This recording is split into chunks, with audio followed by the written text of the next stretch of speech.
to the Keith Nobles Show, brought to you by Auto Chicks and the Nobles Financial Network, both of which you can find on Facebook.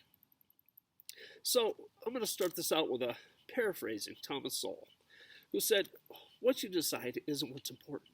What's important is who decides. So the United States Constitution was set up in a manner to preserve your natural rights.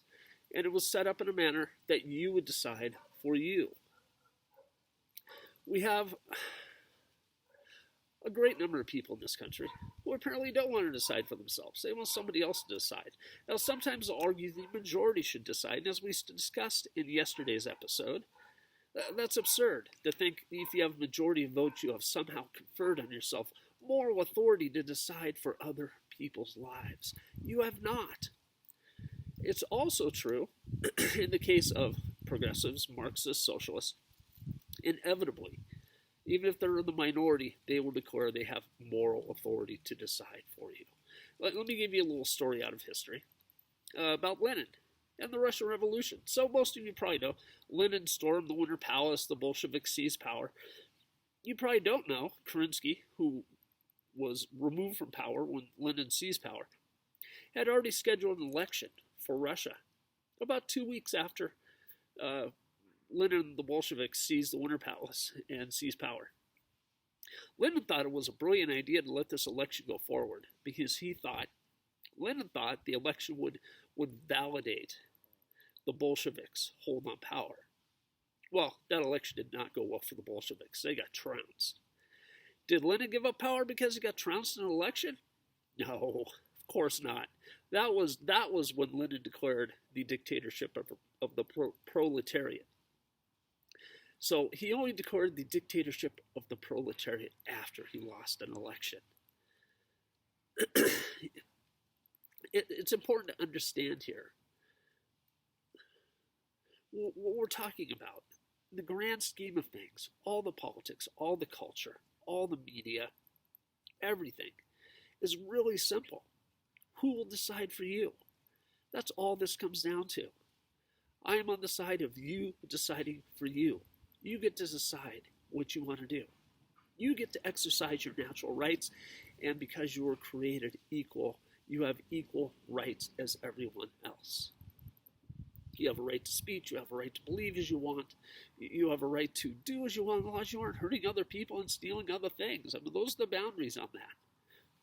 You have the right to defend yourself, you have the right to make a living, you have a right to determine within your capabilities and what opportunities you can create for yourself how you do these things.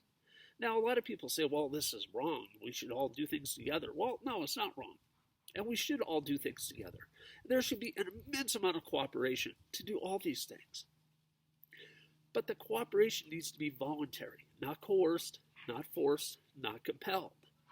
This is an important distinction. People argue, well, we should have programs to take care of the poor. I agree. Those programs should be voluntary. The people who participate in those programs should be voluntary. This should not be the government creating a permanent subclass through endless welfare programs. That's not helping anyone. We have a situation in Denver with an extraordinary amount of homelessness. Huge amounts. Whole blocks of Denver taken up with little tents of homeless people, and needles, and human waste, and it's horrible. But this is a good example of why you should decide for you. Denver, between federal, state, city money, spends about $56,000 a year per homeless person. Denver has no interest in ending homelessness. They get paid per capita, per head, for every homeless people. People are making money off of it. And they would stop making money if we ended homelessness. This isn't that hard to understand. Right? The incentive here for a city like Denver is not only to continue homelessness, but to have as many homeless people as possible because they get more money for that. Gosh, over 50 years ago, Patrick Moynihan, a Democrat who later became senator from New York, wrote a great article, said, if you want to solve a problem, the last thing you do is give it to the government to solve, because government will create bureaucracy, and that bureaucracy is then incentivized to continue the problem, because if the problem doesn't continue, the people in the bureaucracy will be unemployed. And it goes beyond that, because the incentive for the bureaucracy is actually for the problem to expand. They get more funding if the problem expands. They get more opportunity at promotions within the bureaucracy to make more money. There is no incentive for government bureaucracies to solve a problem. Quit giving these problems to government to solve. It doesn't matter if it's healthcare or homelessness or poverty. It simply doesn't matter. They have no incentive to solve the problem. They only have an incentive to continue their own employment and their own advancement within the bureaucracy. Understand this. This is why these problems don't get solved. Lyndon Johnson launched the Great Society 55 years ago. And for 50 years, poverty rates have held steady. So what are these trillions, tens of trillions now of dollars we have spent fighting poverty actually done? Well, they've employed a lot of bureaucrats. They have provided a lot of pensions for a lot of bureaucrats. They haven't done anything to reduce the homeless or the poverty levels in 50 years. Yet we keep pouring money in here as though it's some kind of a solution to poverty. It's insane. So remember, the answer here is not what will be decided, who will decide it. When you give these problems over to be addressed and solved by federal bureaucrats, state bureaucrats, county bureaucrats, city bureaucrats, the problem will be solved. And they will make decisions that are in their best interest, not yours. And certainly not the best interest of the people they are supposed to be helping. That's not the incentive for them. That's not it. That's not how it works. So, you need to stand up for your right to decide. You need to stand up for helping other people voluntarily, through voluntary cooperation. Not outsourcing the job to government bureaucrats who have no incentive to help. They only have incentive to continue their own careers. This is an important concept. Who will decide? Do you want you to decide? Do you want a majority to decide for you?